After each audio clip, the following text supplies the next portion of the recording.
시청자 여러분 안녕하십니까? BOA 뉴스투데이 시작합니다. 지난해 북한산 석탄 구매와 관련해 조사를 받았던 한국 업체가 또 다른 북한산 석탄 반입 의혹에 연루돼 한국해경의 조사를 받고 있는 것으로 확인됐습니다.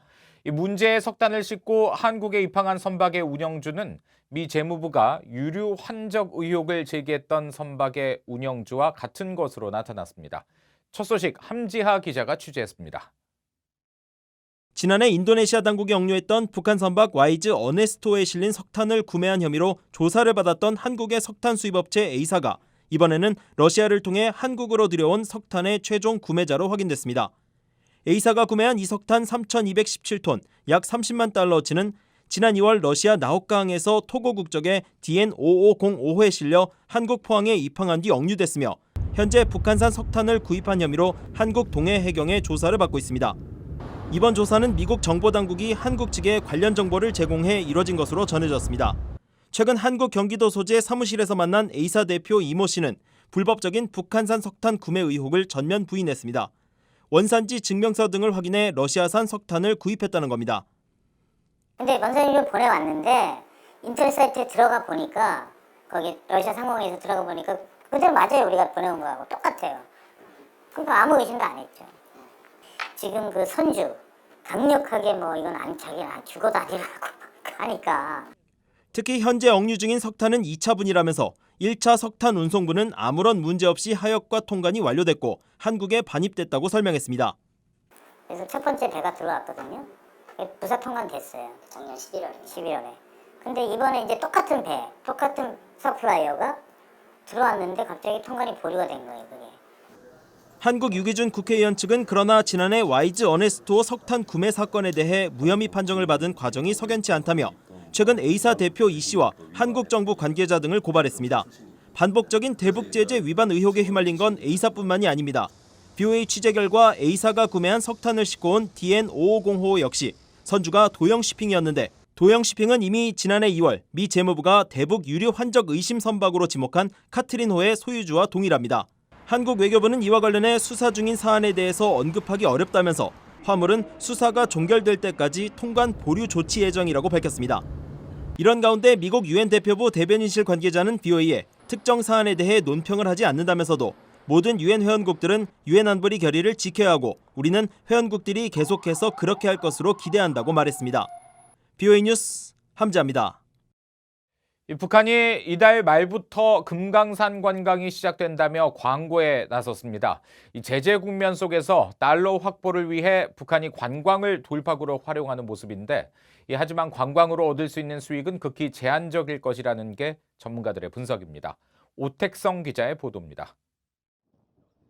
지난 14일 북한 선전 매체 조선의 오늘에 새로 올라온 7월 하순 금강산 관광 시작 광고입니다.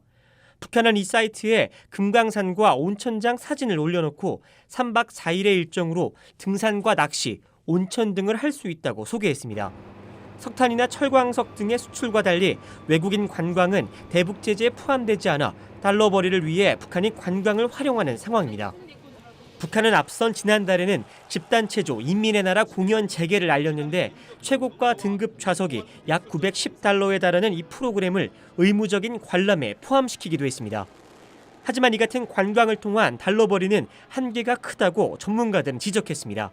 I think that the amount of money, even if they had a lot of people going from the outside, I don't think it adds up. I doubt they make money on it.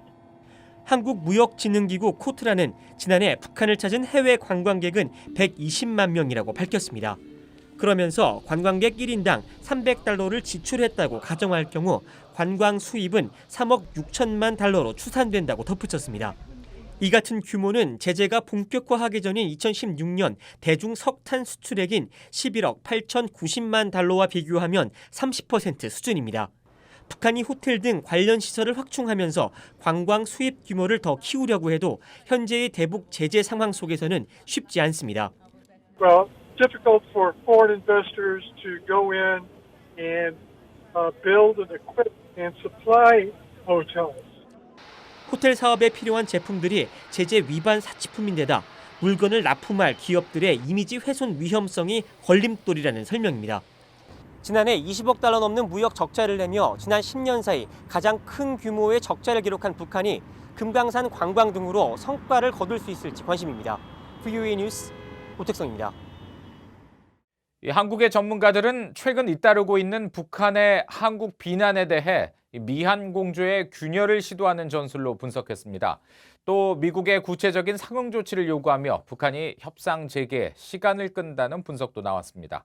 서울에서 안소영 기자가 전해왔습니다. 판문점 미북 회동 이후 미북 실무 협상이 추진되고 있는 가운데 북한은 매체들을 통해 문제 해결 가능성이 없는 상대와 마주 앉을 필요가 없다는 등 연일 한국 정부를 비난하고 있습니다. 실무 협상을 앞두고 북한이 미한 공조의 균열을 만들면서 한국의 한반도 문제는 우리 민족끼리 해결하자는 메시지를 보낸 것이라는 분석이 나왔습니다. 또 실무 협상과는 별개로 한국의 남북 정상회담을 원하면 그에 따른 상응 조치를 하라는 요구로 지적됐습니다. 한국한테 줘야 될 게 결국 정상회담인데 결국 김정은 위원장이 이제 남한을 와야 되는 상황인데 북한이 줄 수 있는 가장 큰 카드이기 때문에 그냥 뭐 쌀 몇만 톤에 뭐 이런 거 가지고는 안 되고 굉장히 큰 거를 얻어야 되고 그거는 한국을 속하게 하면 더 큰 걸 얻어낼 수 있다는 판단을 가질 수 있겠죠. 북한의 잇따른 한국 비난은 협상에서 유리한 고지를 확보하려는 전형적인 시간 끌기용 전략이라는 분석도 있습니다. 뭐 2, 3주 내로 하기로 했으면 바로 응해야 되는 거죠. 그게 어떻게 보면 협상에 있어서 가장 기본적인 신의 성실의 원칙, 굿페이스라고 하는 신의 성실의 원칙에 부합하는 건데 북한은 그러한 협상 절차와 관련해서도 시간을 지연하면서 자신들에게 보다 유리한 협상을 이끌려고 하는 그런 모습을 보이는 거죠. 단순히 몸값을 올리기 위한 시간 끌기용을 넘어 한국의 미북 사이에서의 보다 균형 있는 중재자 역할을 촉구한 것이라는 해석도 있습니다.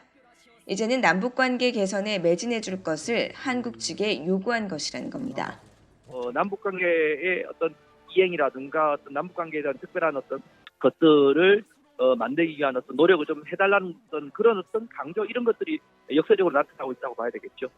미북 실무 협상이 아직 재개되지 않는 것은 북한의 내부적 조율이 여전히 진행되고 있기 때문이라는 관측도 나왔습니다.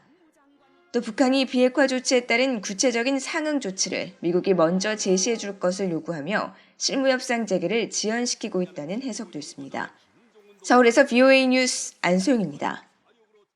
유럽연합 EU가 북한의 핵과 미사일 프로그램과 관련한 대북 독자 제재를 연장하기로 했습니다. EU 이사회는 15일 보도자료를 통해 북한의 핵과 탄도미사일, 대량 살상무기 프로그램과 관련해 취해진 북한 개인 57명과 기관 9곳에 대한 독자 제재를 갱신하며 관련 내용을 16일자 관보에 게재한다고 밝혔습니다. 이에 따라 EU 제재 명단에 오른 북한 인사와 기관에 대한 여행 금지와 자산 동결 조치가 계속 연장된다고 EU는 설명했습니다. EU는 또 한반도의 항구적인 평화와 비핵화는 평화적인 방법으로 이루어져야 한다는 점을 분명히 해왔다며 이런 목표를 실현할 수 있는 유일한 방법으로서 외교적 절차가 지속돼야 한다고 강조했습니다. 일본 정부는 대북 제재 태세와 관련해 국제사회와 긴밀한 협조하에 유엔 안보리 대북 제재를 계속 충실히 이행하겠다고 밝혔습니다. 일본 외무성은 14일 한일 갈등에 대한 입장과 대북 제재 태세에 대한 입장을 묻는 VOA의 질문에 이같이 답하며 특히 미국을 포함한 국제사회와 밀접하게 협력하겠다고 말했습니다. 또 현재 새로운 대북 제재를 준비할 게 있느냐는 질문에는 답변할 수 없다고 덧붙였습니다. 하지만 한일 갈등과 관련해서는 언급하지 않았습니다. 러시아에서 북한 노동자가 가장 많은 것으로 알려진 연해주 지방정부가 유엔 안보리 결의에 따라 북한 노동자 송환을 절차대로 이행하고 있다고 밝혔습니다.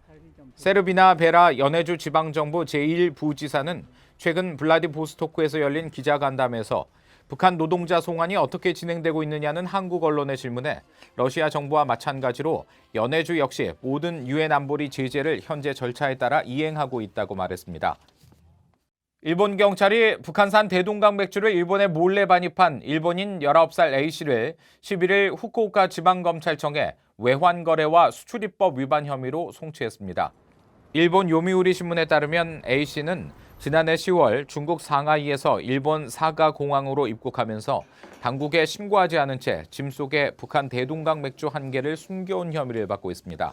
일본 정부는 지난 2006년 10월 북한의 핵실험에 대한 독자 제재로 인도주의 목적 이외의 북한 물품의 일본 반입을 금지하고 있습니다. 이상으로 VOA 뉴스투데이를 마칩니다. 함께해 주신 여러분 고맙습니다.